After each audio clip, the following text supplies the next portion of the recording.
Hello everyone, स्वागत है आपका मेरे चैनल कॉन्सेप्ट क्लासेस पे, जिस पे मैं आपके लिए लेके आया हूँ क्लास 9th का चैप्टर मोशन। इस चैप्टर को हम लोग बहुत ही डिटेल में पढ़ने जा रहे हैं और एक एक कॉन्सेप्ट को अच्छे से क्लियर करने जा रहे हैं। मैं गारंटी दे सकता हूँ इस वन शॉट देखने के बाद आपको इस चैप्टर से रत्ती भर भी डाउट नहीं रह जाएगा, रत्ती भर भी नहीं। ठीक है, तो मैं इस चैप्टर को बहुत ही अच्छे से कवर अप कराने जा रहा हूँ। हमारी सबसे पहले हम स्टार्ट करते हैं अपनी चेकलिस्ट से। ठीक है, चैप्टर ऐसे ही हर चैप्टर को हम लोग स्टार्ट करेंगे आगे भी सीरीज़ में।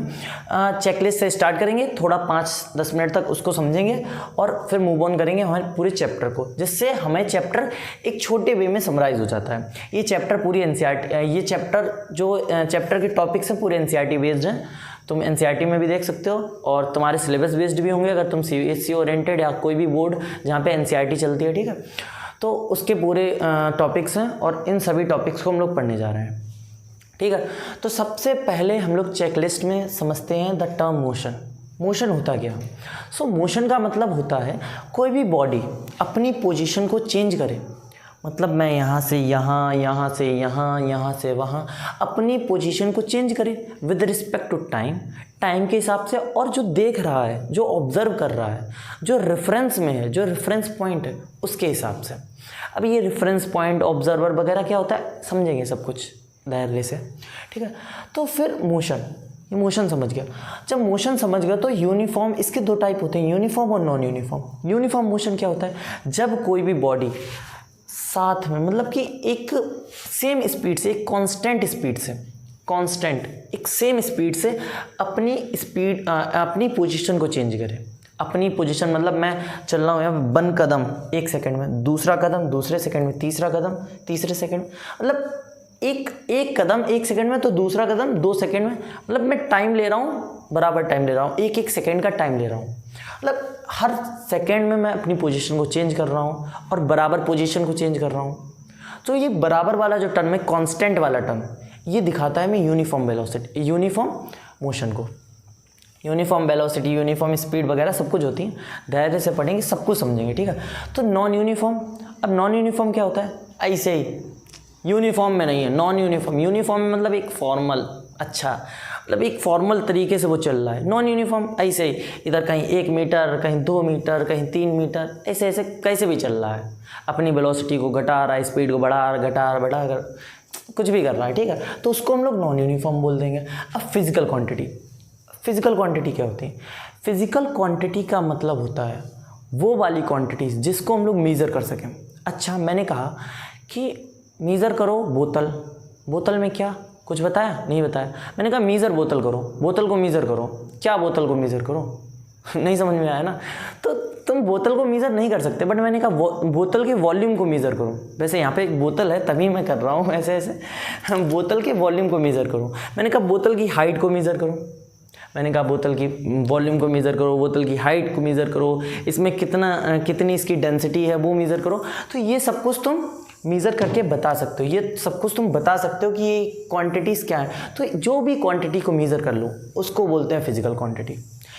इनके टाइप होते हैं वेक्टर और स्केलर। वैसे और भी होते हैं, 11th में तुम पढ़ोगे, बट मैं थोड़ा बताने के लिए तुम्हें बता रहा हूँ। ठीक है, वेक्टर क्वांटिटी और scalar quantity. Vector quantity, scalar quantity को ये दो क्वांटिटी हमने अलग इसलिए बनाई क्योंकि एक डिपेंड कर रही है मैग्नीट्यूड के ऊपर और एक मैग्नीट्यूड के ऊपर भी कर रही है और डायरेक्शन के ऊपर भी कर रही है। मतलब अगर मैं बोलता हूँ कि मैं इस डायरेक्शन में जा रहा हूँ 1 मीटर, मैं बोलता हूँ इस डायरेक्शन में मैं 1 मीटर आया, इस डायरेक्शन में 1 मीटर आया, ठीक है, और इस डायरेक्शन में मैं 1 मीटर गया, तो ओवरऑल मैं कितने मीटर गया? मैं 2 मीटर गया, ओवरऑल मैं 2 मीटर चला। बट ये जो पूरा मैं चला ये डिस्टेंस होती है, अभी समझेंगे, ये डिस्टेंस होती है। बट मैंने कहा कि यहाँ से मैं यहाँ तक गया, फिर यहाँ से यहाँ तक वापस आ गया, तो मैं टोटल ओवरऑल कितना चला? मैं ओवरऑल चला 2 मीटर। बट ये डिस्प्लेसमेंट के अकॉर्डिंग मैं अपनी पोजीशन से कितना डिस्प्लेस हुआ हूँ। मैं फाइनल जहाँ पे इनिशियल पोजीशन पे था, जहाँ पे पहले मैं था, वहीं पे अब भी हूँ, तो मैं कितना डिस्प्लेस हुआ? 0। तो इसको बोलते हैं डिस्प्लेसमेंट। ठीक है, अभी डिस्प्लेसमेंट के बारे में और ब्रीफ में और डिटेल में समझेंगे, ठीक है, डिटेल में समझेंगे, बट हम स्केलर और वेक्टर को तुम्हें थोड़ा हिंट दे रहे हैं कि होता क्या है। देखो दूसरा एग्जांपल और समझ लो कि मैंने कहा कि इस बॉडी के ऊपर कुछ मैं फोर्स लगा रहा हूँ, ये बॉडी है, कुछ मैं इसको धक्का दे रहा हूँ, ठीक है, मैंने इस बॉडी को धक्का दिया तो ये ऑब्वियस सी बात है इधर चलने लगेगी, मैं इस तरफ से धक्का दे रहा हूँ चलने लगेगी। बट मैंने कहा इस तरफ से मैं कुछ धक्का दे रहा हूँ, देखो फोर्स की यूनिट 10 न्यूटन होती है। अब ये अगले चैप्टर में पढ़ेंगे, बट मैं तुम्हें बता दे रहा हूँ 10 न्यूटन होती है, ठीक है। अब मैंने कहा 10 न्यूटन से इधर से मैं धक्का मार रहा हूँ और कोई इंसान और आया उसने भी 2 न्यूटन से मार दिया, तो टोटल कितने न्यूटन यहाँ पे, कितना न्यूटन का इधर फोर्स लग रहा होगा, 12 न्यूटन का लग रहा होगा, 12 न्यूटन का टोटल इधर से फोर्स लग रहा होगा, मतलब 12 न्यूटन से कोई धक्का इधर पे मार रहा है, समझना, फील लेना, ठीक है। फिर कोई एक और इंसान आया उसने 12 न्यूटन का इधर तरफ से मार दिया पूरा धक्का, तो ये आपस में देखो इधर से धक्का मार रहा है, इधर से धक्का मार रहा है, इधर से धक्का मार रहा है, इधर से धक्का मार, कहाँ पे जाएगा ऑब्जेक्ट, कहीं नहीं जाएगा। जितनी तेजी से इधर धक्का मार रहा है उतनी तेजी से इधर धक्का मार रहा है। जब मैं इधर से धक्का मार रहा था इधर से धक्का मार रहा था, सेम डायरेक्शन में धक्का मार रहा था, तो ये ऐड हो रहे थे। पर जैसे ही मैंने इधर से धक्का मारा और इधर से धक्का मारा, वैसे ही जैसे ही डिफरेंट डायरेक्शन में धक्का मारना, तुरंत ही ये माइनस होने, सब्ट्रैक्ट होने लगे। तो ये जो क्वांटिटी होती है इसको बोलते हैं वेक्टर क्वांटिटी, मतलब फोर्स एक वेक्टर क्वांटिटी होती है। यस, फोर्स एक वेक्टर क्वांटिटी होती है, ठीक है। थोड़ा स्केलर और वेक्टर के बारे में जाना, अभी जानेंगे और अच्छे से, ठीक है। फिर basic term distance, displacement, distance समझ गए हो, actual path cover by a body, displacement जहाँ पे थे और जहाँ पे होगे फाइनल में उनके बीच की दूरी, उसको डिस्प्लेसमेंट बोलते हैं। स्पीड क्या होती है, जितनी तुमने डिस्टेंस चली है टाइम के अकॉर्डिंग, उसको हम लोग बोल देते हैं स्पीड। वेलोसिटी फिर क्या होती है, वेलोसिटी होती है कि तुम डिस्प्लेस कितने हुए हो, डिस्प्लेसमेंट पर यूनिट टाइम, डिस्प्लेस तुम कितने हुए हो टाइम के अकॉर्डिंग, ठीक है, उसको हम लोग वेलोसिटी बोलते हैं। फिर एक्सेलरेशन क्या होता है, एक्सेलरेशन होता है the change in velocity with respect to time, हम लोग वेलोसिटी को चेंज कर रहे हैं टाइम के अकॉर्डिंग, उसको हम लोग बोलते हैं एक्सेलरेशन। अच्छा, द टर्म एक्सेलरेशन, एक्सेलरेटर सुना है, एक्सेलरेशन और एक्सेलरेटर कुछ सिमिलर सा लग रहा है, मतलब एक्सेलरेटर से हम लोग क्या करते हैं, बाइक को एक्सेलरेट करते हैं, तेज, उसकी स्पीड तेज करते हैं, और जब उसको छोड़ देते हैं तो उसकी स्पीड स्लो भी हो जाती है। मतलब एक्सेलरेटर से क्या कर रहे हैं हम लोग, उसकी स्पीड को चेंज कर रहे हैं। वैसे वो स्पीड नहीं, उसको वेलोसिटी बोलते हैं। आप वेलोसिटी स्पीड में भी समझेंगे, फ़र्क समझ में आ जाएगा। चेंज इन वेलोसिटी या change in speed with respect to time, क्योंकि टाइम के अकॉर्डिंग तो हो रहा है। ऐसे एक्सेलरेटर कर रहे हो या तुम धीमे धीमे एक्सेलरेटर करो, टाइम कम ज़्यादा किस में लग रहा वो भी डिपेंड करेगा, ठीक है, उसके अकॉर्डिंग एक्सेलरेशन हम लोग निकालते हैं। फिर इक्वेशन ऑफ मोशन पढ़ते हैं। इक्वेशन ऑफ मोशन क्या होती है, कुछ इक्वेशंस दी गई हैं जिससे हमारी कैलकुलेशन इजी हो जाती है। क्वेश्चन नहीं, न्यूमेरिकल्स, जो क्वेश्चन न्यूमेरिकल्स कुछ भी बोलो वो नहीं मैं कह सकता हूँ, मतलब वो भी बहुत सिंपल हो जाते हैं, बट मैं कहने का चाहता हूँ हमारी लाइफ में जो कैलकुलेशंस होती हैं वो इजी हो जाती हैं। ये equations of motion, 3 equation of motion होती हैं। v equals to u plus a t, s equals to u t plus half a t square, v square minus u square equals to 2as। और फिर graphs के बारे में पढ़ते हैं, chapter यहाँ से खत्म हो जाता है। इक्वेशन ऑफ मोशन में हम लोग पूरी इक्वेशन ऑफ मोशन पढ़ेंगे, कैसे वो लोग आई हैं वो भी बताएंगे, ठीक है, डायरेक्ट लिख के नहीं दिखा दूंगा, ये भी बताऊंगा कि कहाँ से वो आए हैं, मतलब उसका डेरिवेशन भी कराऊंगा। तो स्टार्ट करते हैं हमारा पहला टॉपिक मोशन के साथ। सो मोशन के साथ चालू करते हैं। अब मोशन ये होता क्या है, a body is set to be in motion, लिख लो, a body is said to be in motion if it changes its position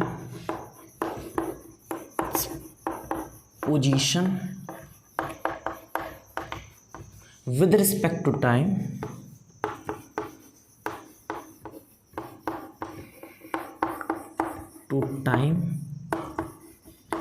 and observer।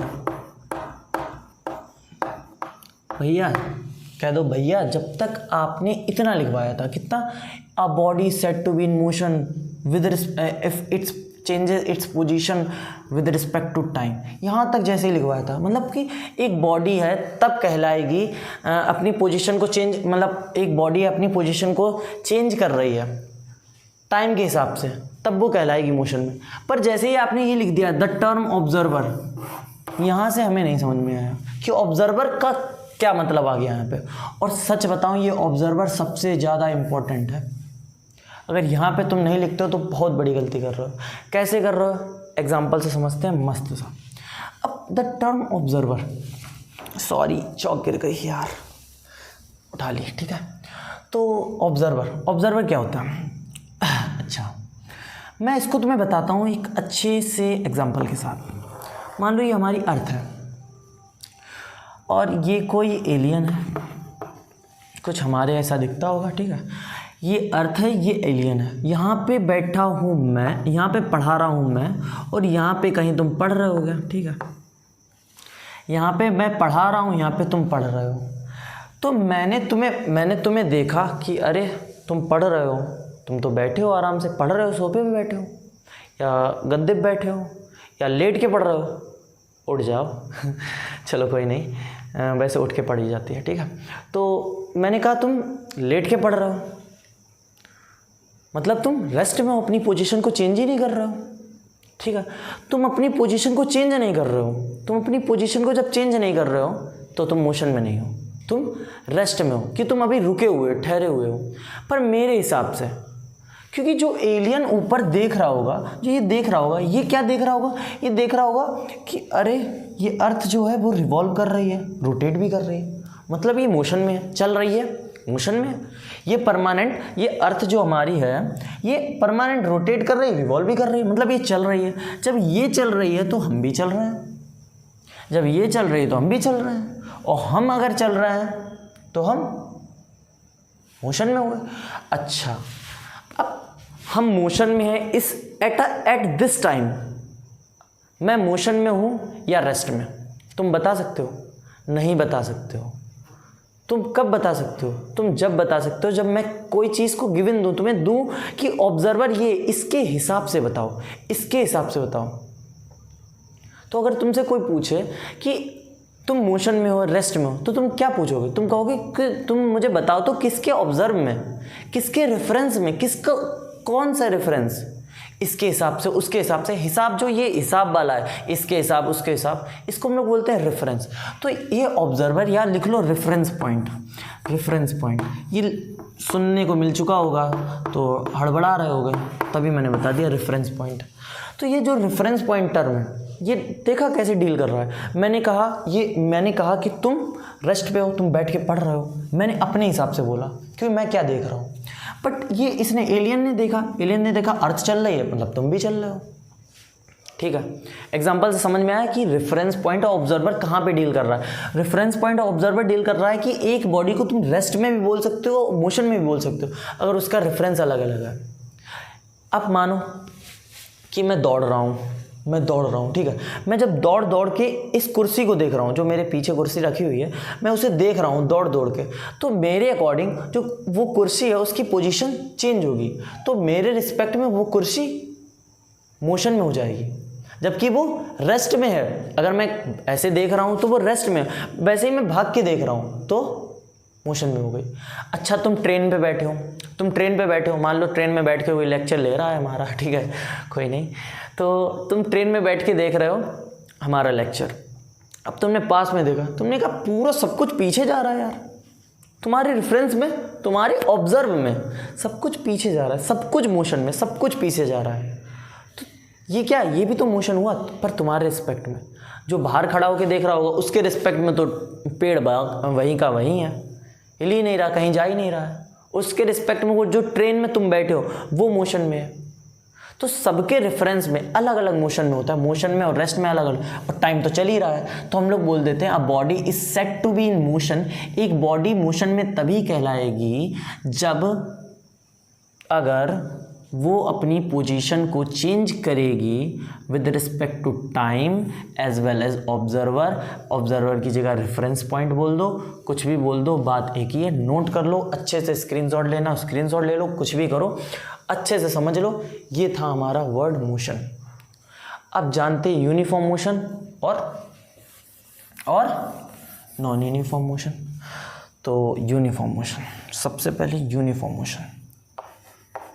Uniform motion. What is uniform motion? Uniform motion क्या होता है? A body is said to be in uniform motion. A body is said to be in uniform motion. Uniform motion if it changes its position. If it changes its position uniformly. If it changes its position uniformly with respect to time or observer. If it changes its position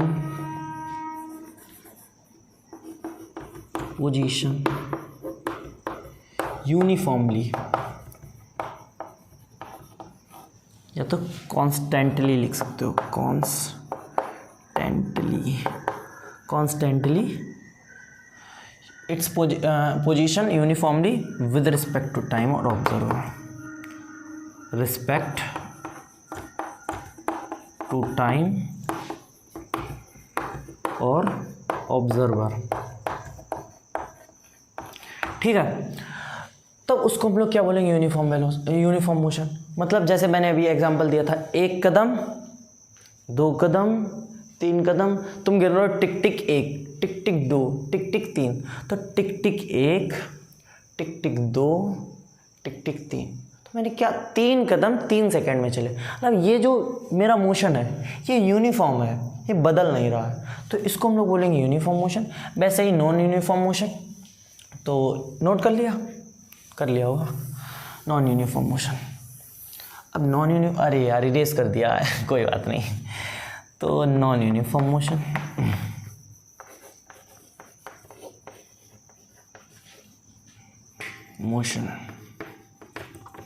non uniform motion क्या होता है? A body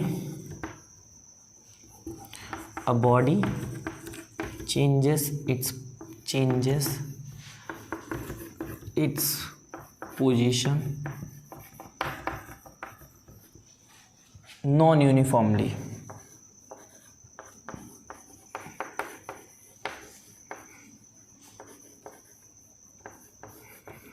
या तो बैरी कर रही है, लिख दो बैरी कर रही है. ठीक है, बैरी कर रही है.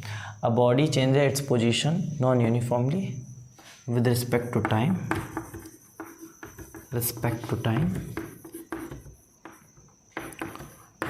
और ऑब्जर्वर.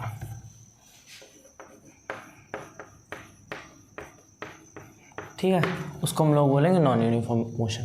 देखो ये छोटे छोटे टर्म थे, मैंने इसको इतना ज़्यादा ब्रीफ में मतलब इतना ज़्यादा डिटेल में इसलिए बताने लगा एग्जांपल दे के कि तुम्हें समझ में आ जाए, आगे तक फील आए. बट ये जो मेन बातें हैं अब उनको समझते हैं. ये सब थोड़ी थोड़ी चीज़ें थी, छोटी छोटी चीज़ें थी, ज़्यादा नहीं समझ सकते हो. ठीक है, तो अब अच्छी चीज़ पढ़ने जा रहे हैं. अपना अगला टॉपिक पढ़ने जा रहे हैं physical quantities. What are physical quantities? So physical quantity heading डालते हैं, फिजिकल क्वांटिटी.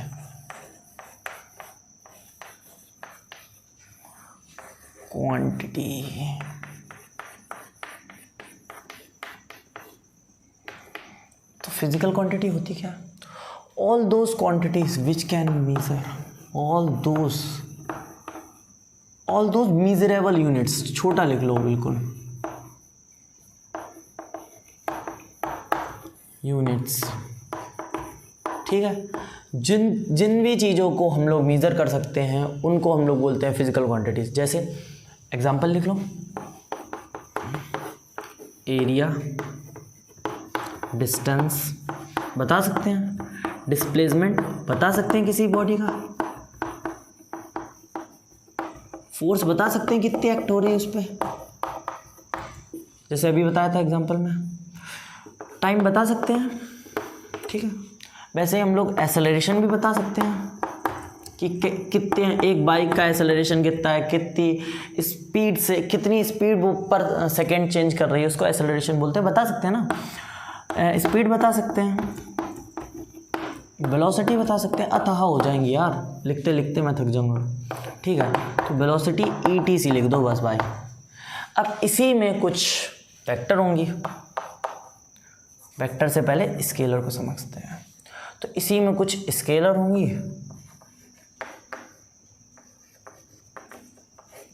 इसी में कुछ वेक्टर होंगी। तो सबसे पहले स्केलर को समझते हैं, स्केलर क्या होती है। जो भी मीजरेबल यहाँ पे यूनिट्स हैं which has only magnitude, all those quantities which has only magnitude,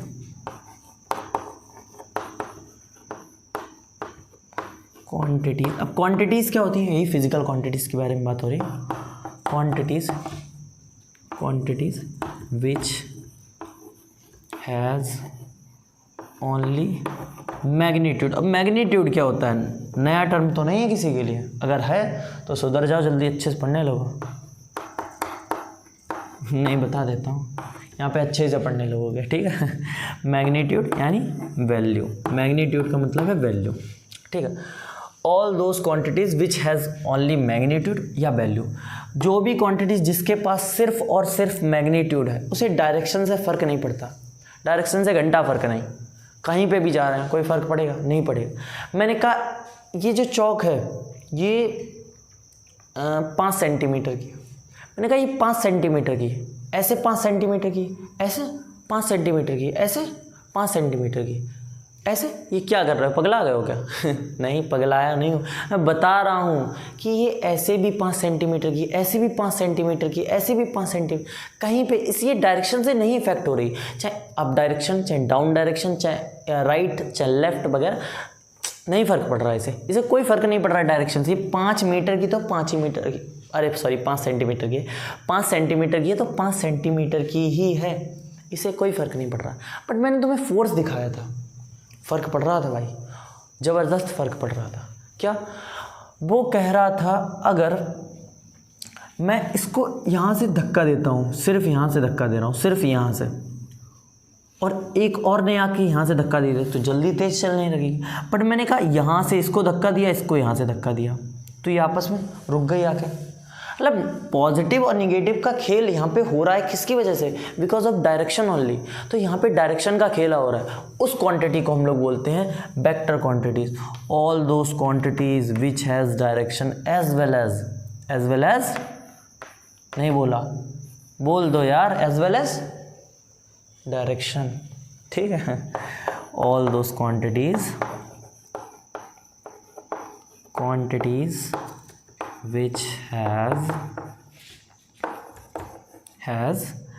magnitude, मतलब वैल्यू कि उसकी वैल्यू कितनी है, एज वेल एज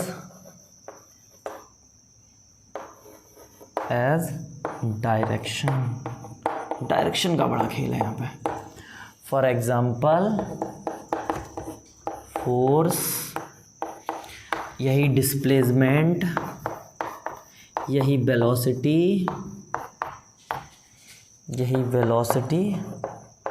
ये एग्जांपल हैं सारे, ठीक है। यही एक्सेलरेशन और भी बहुत सारे एग्जांपल, सब धीमे धीमे क्लास 11-12 तक सब पढ़ते जाओगे, ठीक है। ETC, ठीक है। यहाँ पे स्केलर का कोई भी ले लो यार, डिस्टेंस, इसके इतने ही में घबरा गए थे, इसके भी भैया एग्जांपल लिख दो, खुद से नहीं लिख पा रहे थे यार, लिख लेते हैं यार, हाँ तो लिखते हैं डिस्टेंस और एरिया वगैरह कुछ भी लिख लो यार। मास, किसी बॉडी का वजन, मास उसको बोलते हैं, ठीक है। तो मास और ETC डाल दो भाई, ख़त्म ही नहीं होंगी इतनी सारी। तो स्क्रीनशॉट लेना है, अरे ले लो, नहीं स्क्रीनशॉट नहीं लो, लिख लो अच्छे से, भूल जाओगे वरना लिखना, ठीक है। स्क्रीनशॉट ले लेके ढील डाल देते हो, अगर ढील ना डालो तो ले लो स्क्रीनशॉट, ठीक है। तो इसको हमने फिजिकल क्वांटिटीज़ को भी देख लिया, स्केलर को भी देख लिया, वेक्टर को भी देख लिया और अच्छे से समझ लिया। अब हम अपनी बेसिक टर्म्स के ऊपर आते हैं, जो हमारी चैप्टर की अच्छी सी चीज़ है, और इसको हम लोग पता, इन चीज़ों को हल्के में मत लेना, हल्के में है वैसे पर हल्के में लेना मत। क्यों नहीं लेना, कि यही क्लास 11th में अच्छा खासा रूप लेंगी और बदला भी ले सकती हैं, ठीक है। नहीं लेने दूंगा, इस चैनल में सब कुछ मिलेगा, ठीक है। तो अब स्टार्ट करते हैं अपने basic terms. So basic term में सबसे पहले हम लोग पढ़ेंगे डिस्टेंस के बारे में। सो डिस्टेंस होती क्या है, सबसे पहले हेडिंग डाल दें ऐसे करके हैशटैग बेसिक टर्म्स। राइटिंग अच्छी आ रही है हाँ? चलो थैंक यू। तो डिस्टेंस, अब डिस्टेंस क्या होती है, the actual path covered by a body is called distance. हैं क्या बोलेगा कुछ नहीं, मैं ये बोल रहा हूँ, मैं बताना चाहता हूँ कि जो बॉडी, एक बॉडी अपने एक्चुअल पाथ, जितना भी उसने पाथ कवर किया है उसको हम लोग बोलते हैं distance. The actual path, actual जो उसने सचमुच में पाथ पूरा कवर किया, the actual path, path path यानी जगह, रास्ता, ठीक है। The actual path covered by a body, covered by a body is called, लिख लेना अपना यार, डिस्टेंस। एग्जाम्पल लाओ भैया, एग्जाम्पल के भूखे हैं हम। तो एग्जाम्पल यहाँ पे देखो, एग्जाम्पल एक अच्छा सा एग्जाम्पल लेते हैं। यहाँ पे एग्जाम्पल मैं देना चाहता हूँ कि मैं यहाँ से यहाँ पे गया, मैं यहाँ पे गया, मैं यहाँ पे गया और मैं यहाँ पे गया, मैं टोटल कितना गया, यहाँ पे गया प्लस यहाँ पे गया, यहाँ का 1 मीटर, यहाँ का 1 मीटर, मैं टोटल 2 मीटर गया। सिंपल सा अच्छा सा एग्जाम्पल, ठीक है। तो मैं सबसे पहले यहाँ पे गया, नॉर्थ, मतलब इसको हम राइट बोल देते हैं, राइट वर्ड, राइट में मैं गया 1 मीटर, फिर मैं लेफ़्ट में कॉमा, लेफ़्ट में 1 मीटर गया, तो मैं टोटल गया 2 मीटर। लेफ़्ट और राइट को दोनों को जोड़ देंगे, ठीक है। राइट में 1 मीटर, लेफ़्ट में 1 मीटर भाई, ठीक है। तो मैं टोटल 2 मीटर गया। अब डिस्प्लेसमेंट में थोड़ा सा खेल आता है, नहीं पहले यहाँ पे कुछ चीज़ों को समझते हैं। ये जो डिस्टेंस है इसको हम लोग डिनोट करते हैं यस से, और इसकी जो यूनिट होती है, अब यूनिट क्या होती है इतना तो सबको पता ही होगा। देखो जो फिज़िकल क्वांटिटीज़ को नापने के लिए कुछ सर्टेन चीज़ें दी गई हैं उसको हम लोग बोलते हैं यूनिट। सर्टेन चीज़ें मतलब मैंने कहा कि इसका जो मास है 5 kg है, नहीं है 5 ग्राम होगा, ठीक है। तो इसका मास 5 ग्राम है, ठीक है। तो इसका मास 5 ग्राम है, जो ग्राम यूनिट्स में हम बता रहे हैं, ये जो ग्राम में बता रहे हैं ये इसकी यूनिट है। मैंने कहा ये जो मैं माइक लगाया हूँ ये इसकी जो वायर है वो टोटल 20 मीटर की है। तो मैंने ये जो मीटर टर्म बोला, यहाँ पे जो मैंने टर्म मीटर बोला, ये बता रहा है कि वो 20 मीटर लंबी है। मैंने बोला मेरा और तुम्हारे घर की दूरी 20 किलोमीटर की है, मैंने 20 किलोमीटर तुम्हारे और मेरे घर की दूरी बताई। तो मैंने ये जो किलोमीटर्स में बताई ये इसकी एक यूनिट है, ये फिजिकल क्वांटिटीज़ की ये यूनिट्स होती हैं जिससे हम उसे मेज़र करते हैं, ठीक है। तो ऐसे ही इसकी भी एक यूनिट है, इसकी यूनिट होती है मीटर, ठीक है। तो इसकी मीटर यूनिट होती है कि डिस्टेंस को हम लोग नापते हैं मीटर में। और ये एक स्केलर क्वांटिटी होती है। इट, एक नया पॉइंट लिख लेना, it is a scalar quantity. वो नोट्स के लिए, ये सब नोट्स के लिए है, ठीक है।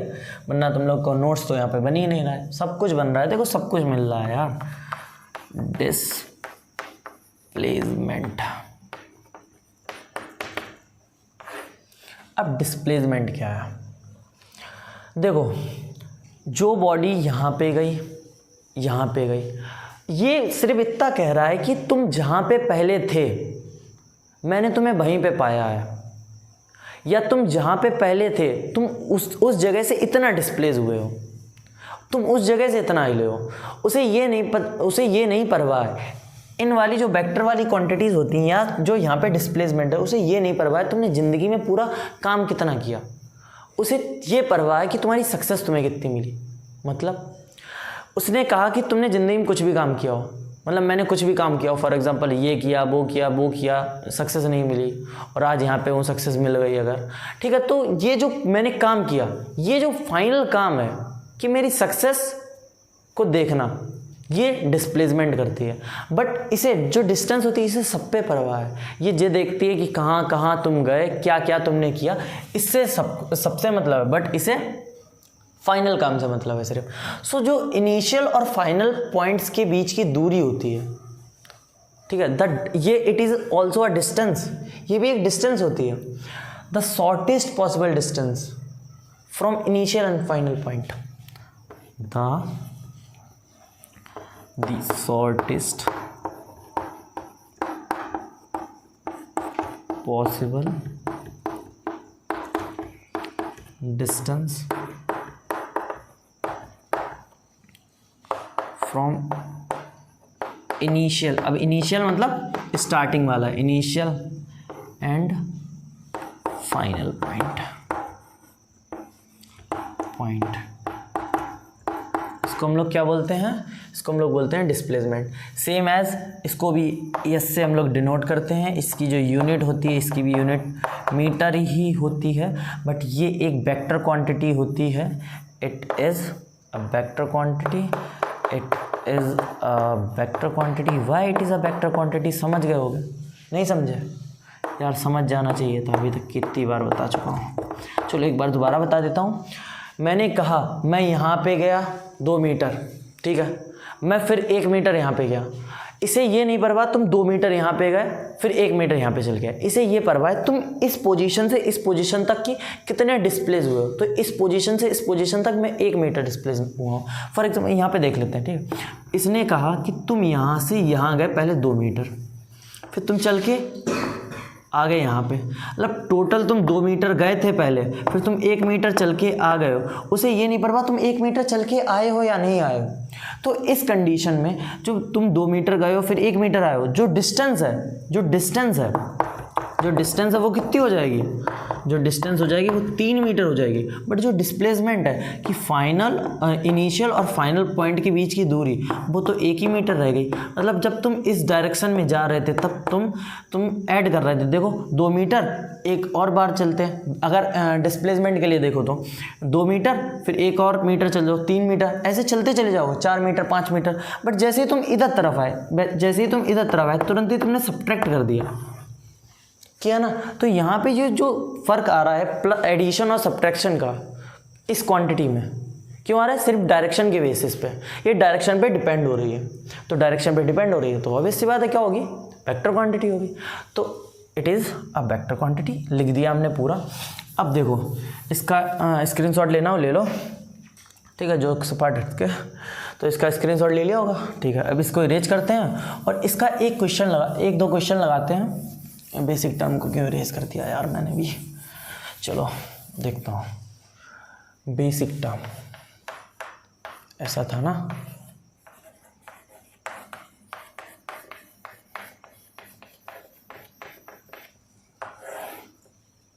Basic term. तो इसका पहले डिस्टेंस और डिस्प्लेसमेंट का दो क्वेश्चन देख लेते हैं, ठीक है।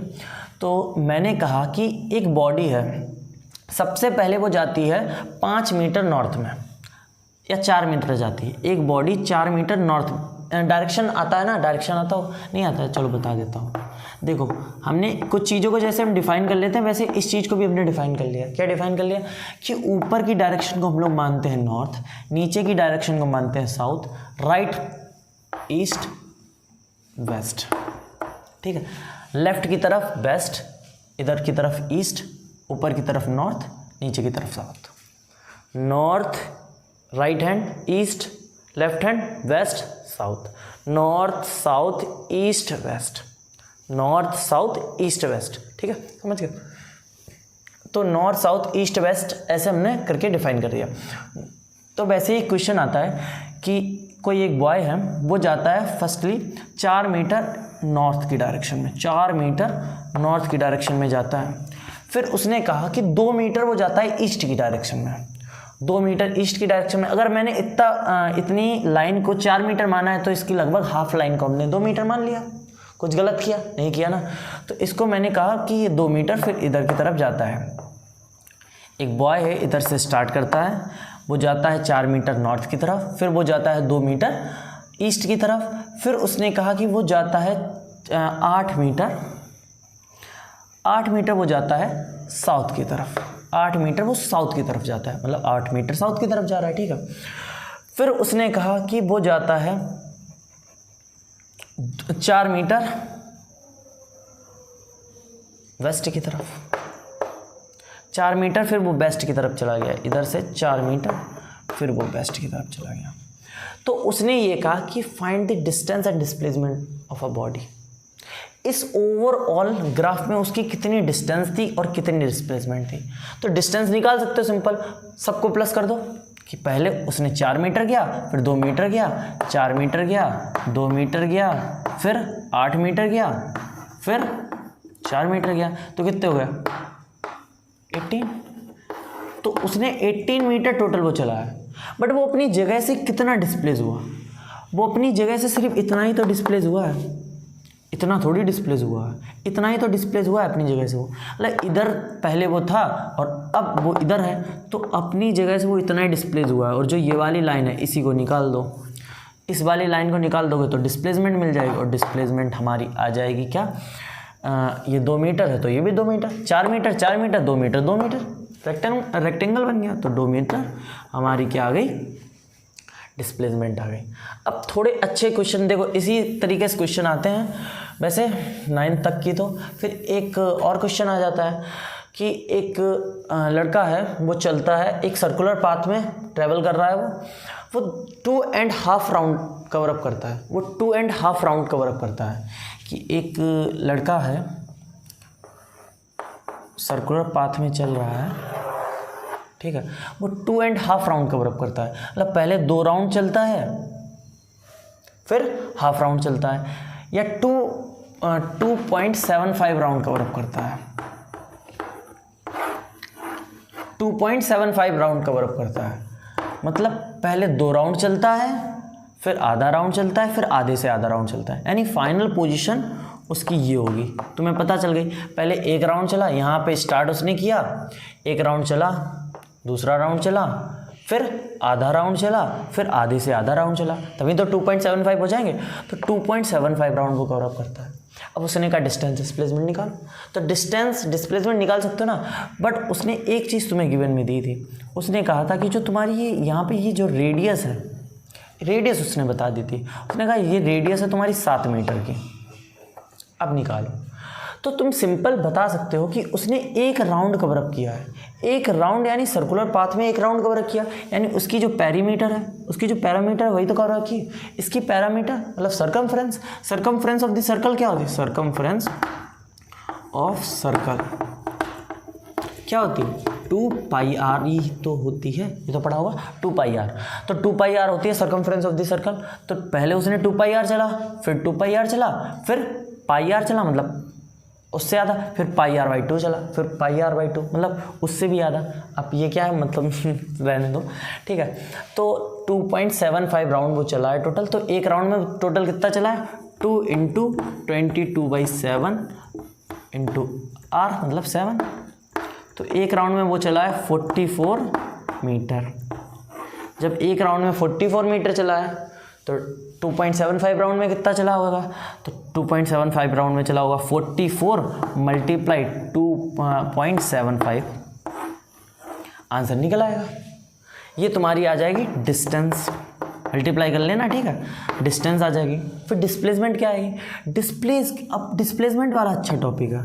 ये देखो, ये जब 7 है तो ये भी 7 होगी, ऐसे नोट कर लो क्योंकि ये फाइनल माइनस इनिशियल है। अब वो डिस्प्लेस कितना हुआ है, वो डिस्प्लेस इतना हुआ है, देखो इतना हुआ है डिस्प्लेस। अच्छा, वो डिस्प्लेस इतना हुआ है, अरे सर्कुलर पाथ है बट सर्कुलर पाथ वो डिस्प्लेस तो इतना हुआ है, यही नहीं सोचना है बस। जो मैंने अभी तुम्हें बताया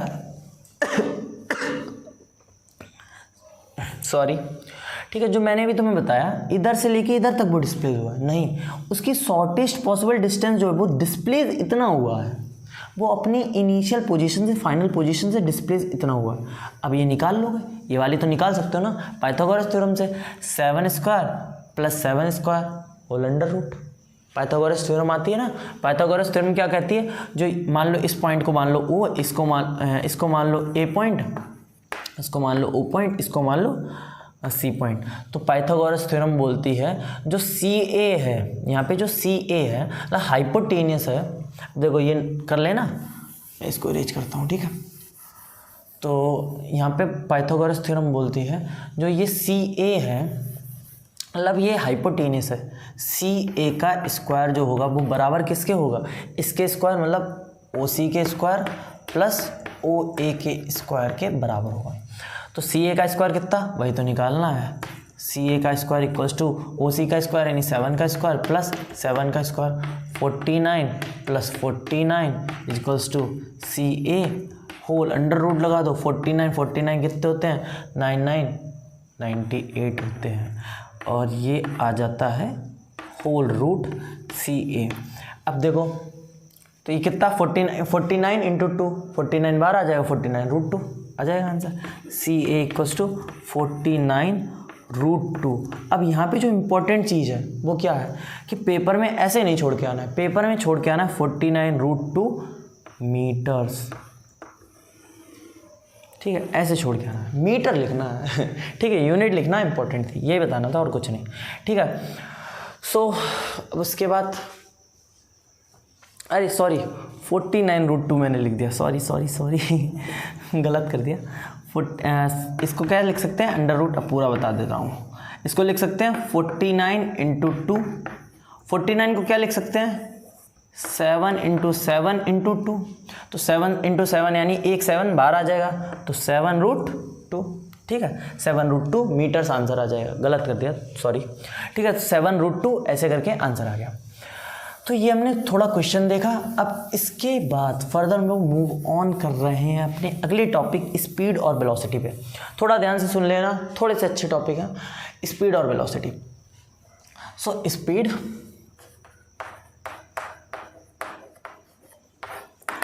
व्हाट इज स्पीड। देखो जब भी बॉडी, कोई भी बॉडी हो अपनी पोजीशन को चेंज कर रही है, उसको बोलना है हम लोग speed. The rate of change of distance per unit time. अब पर यूनिट टाइम क्यों ले रहे हैं ये देखना इंटरेस्टिंग है। The rate of change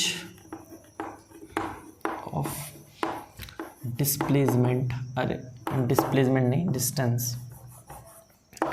distance per unit time. The rate of change of distance per unit time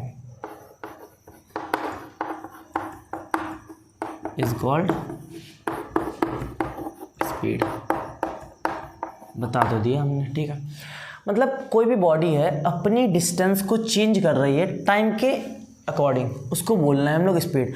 पर यूनिट टाइम, यूनिट का मतलब होता है एक, मतलब 1 सेकेंड 2 सेकेंड 1 आवर 2 आवर, इसके अकॉर्डिंग हम लोग बता रहे हैं। अब इसके अकॉर्डिंग क्यों बता रहे हैं, मैंने तुमसे बोला कि मेरी स्पीड है 5 मीटर पर सेकेंड, तो इसका मतलब क्या हुआ, गौर से समझो इसका मतलब क्या होता है। स्पीड का मतलब बेसिकली होता क्या है कि स्पीड का मतलब हो रहा है कि मैं 5 मीटर डिस्टेंस कवर कर रहा हूँ, मतलब 5 मीटर की डिस्टेंस कवर कर रहा हूँ 1 सेकेंड में। इसका मतलब क्या हुआ, मैं 5 मीटर की डिस्टेंस कवर कर रहा हूँ 1 सेकेंड में, मैं 5 मीटर की डिस्टेंस कवर कर रहा हूँ 1 सेकेंड में। इसको हम लोग क्या बोल रहे हैं, इसको हम लोग बोल रहे हैं स्पीड। नहीं समझे, समझो, मैं 5 मीटर की डिस्टेंस कवर कर रहा हूँ, मैं 5 मीटर चल रहा हूँ इन अ सेकेंड, इसको हम लोग बोलते हैं स्पीड। मैं बोल रहा हूँ कि मैं 100 किलोमीटर पर आवर की स्पीड से चल रहा हूँ, 100 किलोमीटर पर आवर की स्पीड से चल रहा हूँ, तो 100 किलोमीटर मैं 1 आवर में, मतलब यानी इधर से लेके, मतलब मेरा घर गुरसाइगंज में है, मैं गुरसाइगंज से कानपुर अगर मैं लूँ तो गुरसाइगंज से कानपुर यानी यहाँ से दूरी 100 किलोमीटर की है, तो 100 किलोमीटर मैं 1 आवर में, मैं अगर उसी स्पीड से बाइक चलाता हूँ या ट्रेन से जा रहा हूँ उसी सेम स्पीड से चल रही, तो मैं 1 घंटे में पहुँच जाऊँगा कहाँ पे, कानपुर, यानी 100 kilometre per hour, 100 kilometre per hour. समझे, स्पीड का मतलब क्या है कि 100 किलोमीटर 1 घंटे में चल रहा है, इसका मतलब ये है, ठीक है। तो तोड़ के देखो इसका मतलब क्या है, तो ये है speed basically the rate of change of distance per unit time. Oh sorry, ये डेफिनेशन ही गलत लिख दी मैंने डेफिनेशन में मुझे लिखना था the distance covered by a body per unit time. Distance, वैसे मैंने ये गलत लिख दी, सॉरी। तो यहाँ पे मुझे लिखना चाहिए था the distance covered by a body per unit time is called speed. ठीक है, कोई दिक्कत नहीं होनी चाहिए, थोड़ी सी गलती हो गई थी, सॉरी उसके लिए। तो अब इसको डिनोट किससे करते हैं? इसको हम लोग डिनोट करते हैं बी से, वी। ठीक है, ये वी से डिनोट करते हैं। इसकी यूनिट होती है मीटर पर सेकेंड, किलोमीटर पर आवर भी बोल सकते हैं, बट इसकी जो स्टैंडर्ड यूनिट है, अब कुछ यूनिट्स के बारे में मैं बता देता हूँ, तो मैं साइड में यहाँ पे बता देता हूँ कि स्टैंडर्ड यूनिट होती हैं कुछ एसआई यूनिट्स जिसको हम लोग बोलते हैं। तो स्टैंडर्ड यूनिट में हमने माना है MKS। इतना ही बताता हूँ, M for metre, K for kilogram, S for second. और भी होती हैं बट मैंने इसे स्टैंडर्ड माना है कि मीटर किलोग्राम सेकेंड तो हमें हर जगह रखना ही रखना है। मतलब मीटर किलोग्राम सेकेंड को हमने स्टैंडर्ड मान लिया है, तो यहाँ पे मीटर पर सेकेंड, तो मीटर है सेकेंड, तो मीटर पर सेकेंड हमने इसकी स्टैंडर्ड यूनिट बना दी। किलोग्राम जहाँ पे होगा तो वहाँ पे ग्राम नहीं रखेंगे, वहाँ पे किलोग्राम हम लोग रखेंगे। चेंज भी करेंगे, क्वेश्चन में चेंज करना पड़ेगा।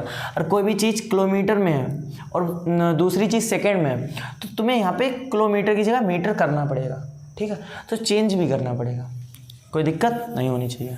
तो यहाँ पे हमने यूनिट भी स्टैंडर्ड ले ली थी, तो यहाँ पे यूनिट के अकॉर्डिंग इसकी मीटर पर सेकेंड यूनिट आ गई। और ये एक स्केलर क्वांटिटी होगी। क्यों स्केलर क्वांटिटी होगी समझ गए होगे?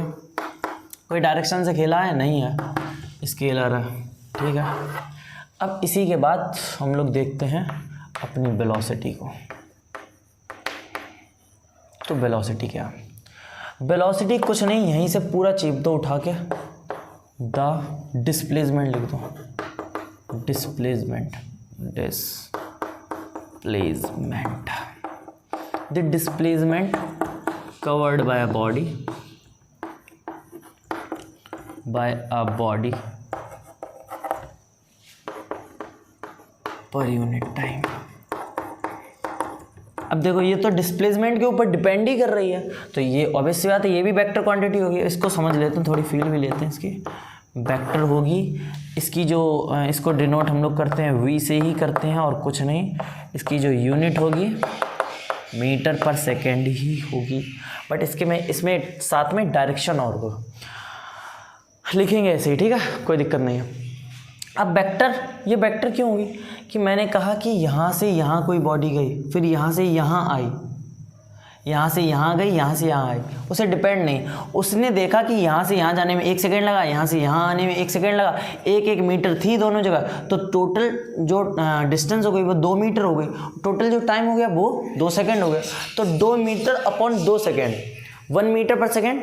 यहाँ पे क्या हो गई? इसकी स्पीड हो गई, बट वेलोसिटी कितनी हो गई?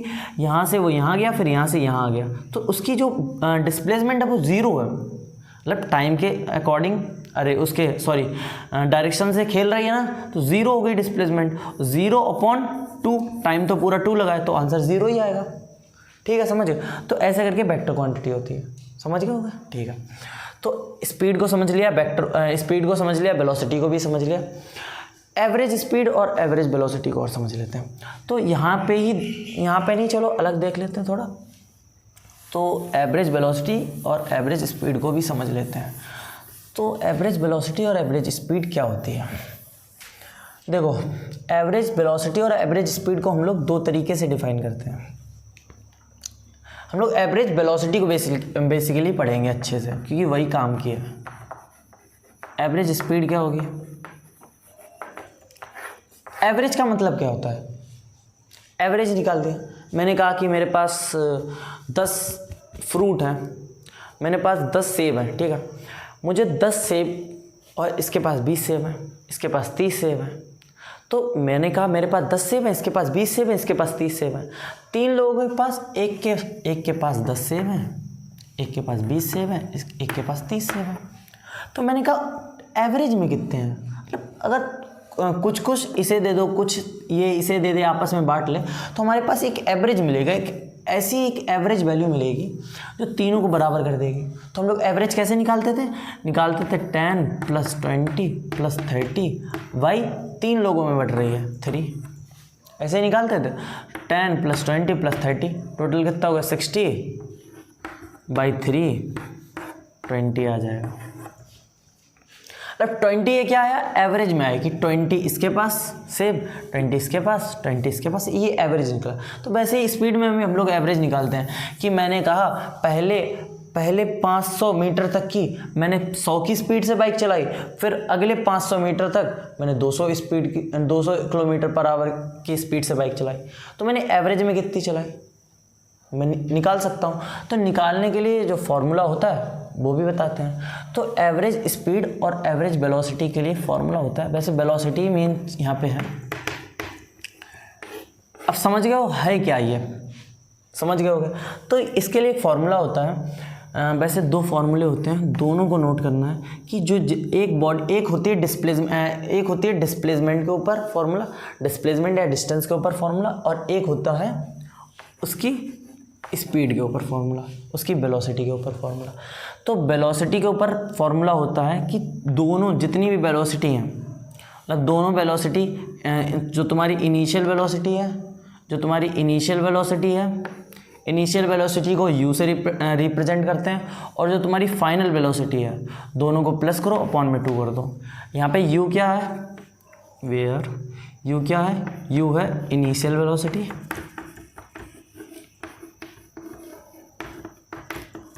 और v क्या है, v है फाइनल वेलोसिटी। कोनो दिक्कत नहीं, मतलब उसने क्या बोला, दोनों वेलोसिटी को प्लस कर दो, अपॉन में 2 कर दो। कैसे आया फॉर्मूला, नहीं समझ पाया, समझ गए होगे वैसे मेरे अंदाज से, कि मैंने कहा 500 मीटर, पहले 500 मीटर मैंने चलाई 100 की स्पीड से बाइक, फिर अगले 500 मीटर मैंने 200 की स्पीड से बाइक चलाई, तो मैंने एवरेज स्पीड से कितने गया, एवरेज स्पीड निकाल लोगे फॉर्मूले में कि उस पहले स्पीड क्या थी, दूसरे की स्पीड क्या थी, अपॉन में 2 कर दो, एवरेज स्पीड आ जाएगी, 150 आ जाएगी ना। तो ऐसे करके निकाल सकते हो। बस बेसिकली छोटा सा फॉर्मूला है, जैसे तुम निकालते थे आपस में सेब बांट रहे हो, आपस में केले बांट रहे हो, कुछ भी कर रहे हो, तो जो बांटना था, डिस्ट्रीब्यूट करना था, अपॉन में जितने नंबर ऑफ मेंबर्स थे उनको अपॉन में करना था। वैसे ही यहाँ पे क्या है, पहले इनिशियल वेलोसिटी यानी उसकी स्टार्टिंग की वेलोसिटी कितनी है, फिर फाइनल वेलोसिटी, उसकी फाइनल वेलोसिटी कितनी है, अपॉन में 2 कर दोगे तो आंसर निकल आएगा। ठीक है, फिर दूसरा फॉर्मूला आता है टोटल डिस्टेंस, टोटल डिस्प्लेसमेंट, कि तुम टोटल डिस्प्लेसमेंट अपॉन तुम्हें टोटल कितना टाइम लगा है ये बता दो, कि तुम्हें टोटल टाइम कितना लगा है और तुम्हारी टोटल डिस्टेंस कितनी है। अब ये वाला फॉर्मूला कैसे समझो, ये वाला फॉर्मूला समझो कि तुमने टोटल चले थे 1000 मीटर, तुम टोटल 1000 मीटर चले थे, तुम्हें कुछ सर्टेन टाइम लगा था। पहले 500 मीटर में तुम्हें पहले 500 मीटर में तुम्हें 2 घंटे लगे थे, फिर अगले 500 मीटर में तुम्हें 1 घंटा लगा था। मतलब इसमें ऑब्वियस सी बात है, तुमने स्पीड ज़्यादा तेज़ी से चले हो, इसमें तुम धीमे से चले हो, बट इनका एवरेज तुम कितने से चले हो, एवरेज अगर निकालें तो तुम जो एवरेज निकालोगे वो कैसे निकाल दोगे कि 500 + 500/3, 500 + 500/3, 500 किलोमीटर + 500 किलोमीटर अपॉन 3 कर दोगे, आंसर आ जाएगा। मतलब total displacement upon total time भी इसका फॉर्मूला होता है। कोई दिक्कत?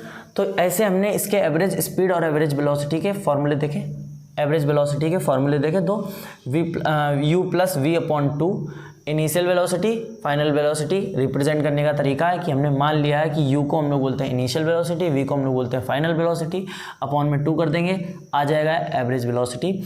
और फिर दूसरी total displacement upon total time, अगर स्पीड के निकालना हो तो total distance upon total time, बात एक ही रहती है, यहाँ पे कुछ नहीं बदलता है। अब वो क्वेश्चन के अकॉर्डिंग तुम खुद ही समझने लगोगे कैसे क्या बदलता है, कुछ नहीं बदलता है। ठीक है, तो यहाँ पे पहली बात क्लास 9th में डायरेक्शन का इतना इफेक्ट दिखाई नहीं गया है हमारे बेसिक इस चैप्टर में, तो नहीं दिखाया गया है। ठीक है, तो दिखाया नहीं गया है तो ज़्यादा नहीं फ़र्क पड़ता है उससे, क्वेश्चन लगवाऊंगा समझ में आ जाएगा। ठीक है, उसके बाद हम लोग देखते हैं अपने अगले टॉपिक को, एसेलरेशन। अब एसेलरेशन क्या होता है? अब एसेलरेशन होता है rate of change of, acceleration acceleration होता है कि हम किसी भी बॉडी की कितनी स्पीड को बढ़ा रहे हैं, कितनी स्पीड को घटा रहे हैं। बता चुका हूँ अभी, एक्सेलरेटर, एक्सेलरेशन टर्म एक ही है। तो एक्सेलरेशन को हम लोग लिखेंगे the rate of change of velocity पर यूनिट टाइम।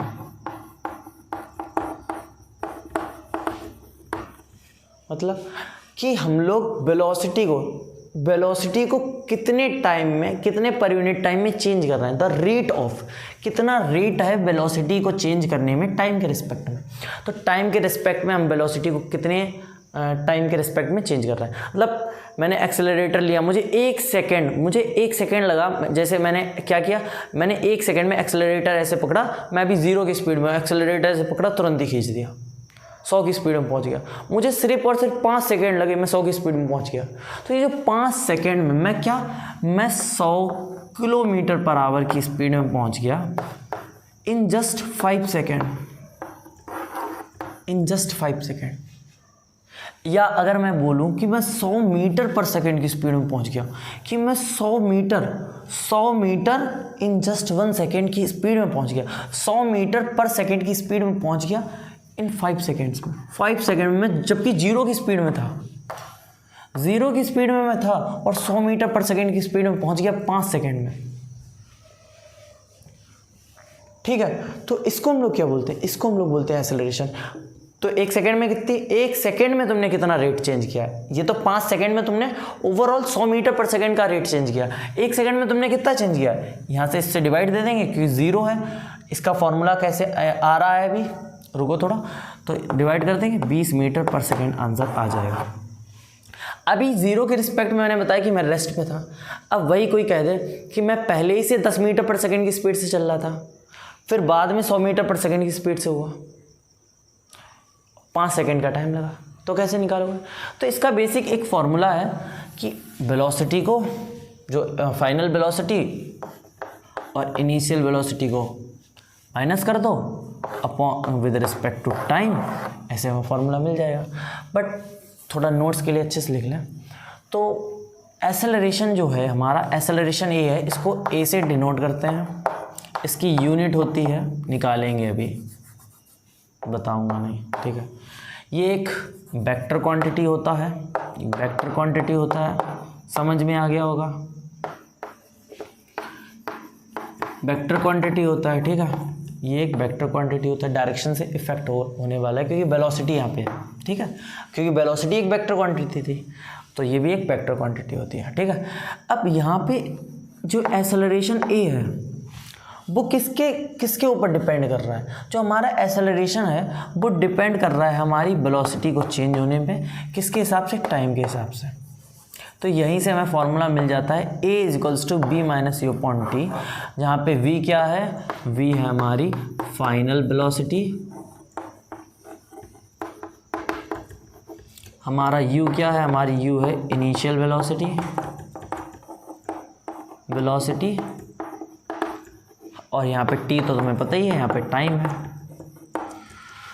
तो ऐसे करके ये पूरा a = b - u upon t मिल जाएगा, ठीक है। तो ऐसे करके हमने इस सबको पूरे को समझ लिया। फिर इसके बाद अब ये इसकी यूनिट क्या होती है ये भी समझ लें। v - u, मैंने कहा v - u यानी वेलोसिटी माइनस वेलोसिटी, ऑब्वियस सी बात है वेलोसिटी आएगी, तो वेलोसिटी माइनस वेलोसिटी आएगी। तो वेलोसिटी की यूनिट क्या होती थी, वेलोसिटी की यूनिट होती थी मीटर पर सेकेंड, ठीक है, और अपॉन पर सेकेंड मैंने कहा कि कितनी स्पीड को हम लोग कितने एक टाइम के हिसाब से चेंज कर रहे हैं, एक स्पीड को टाइम के हिसाब से चेंज कर रहे हैं, इसी को तो एक्सेलरेशन बोलते हैं। तो एक्सेलरेशन की यूनिट निकाल लो, ये एस ऊपर चला जाएगा तो एक्सेलरेशन की यूनिट बन जाएगी मीटर पर सेकेंड स्क्वायर, ये होती है यूनिट, इससे हम लोग नापते हैं, ठीक है, मीटर पर सेकेंड स्क्वायर। यहाँ तक हमने पूरे सभी बेसिक टर्म्स को ख़त्म कर लिया, पूरा एक्सेलरेशन तक फिनिश हो गया। अब हम स्टार्ट करते हैं अपनी equations of motion. Equations of motion को स्टार्ट करते हैं, ड्राइव करना चालू करते हैं और जल्दी से अपने चैप्टर को स्वाहा करते हैं, ठीक है। तो स्वाहा जल्दी जल्दी कर दो, पहले इसको स्वाहा करें, ठीक है। तो वीडियो थोड़ी लंबी हो रही है, तो इस पार्ट में हम लोग इतना ही रखते हैं, और इक्वेशन ऑफ मोशन और ग्राफ्स के लिए हम लोग अलग वीडियो बना देंगे, जिसमें पूरा डेरिवेशन और सब कुछ आगे पूरा डिटेल में पढ़ेंगे, ठीक है। क्योंकि ग्राफ्स में थोड़ा पढ़ने में टाइम लगेगा, क्वेश्चन भी सॉल्व कर लेंगे आगे, और उसके लिए पार्ट भी आ जाएगी वीडियो इसी के बाद, फिर कंटिन्यू कर लेना, ठीक है। ओके, तो अभी के लिए इतना ही, बाय बाय, ओके।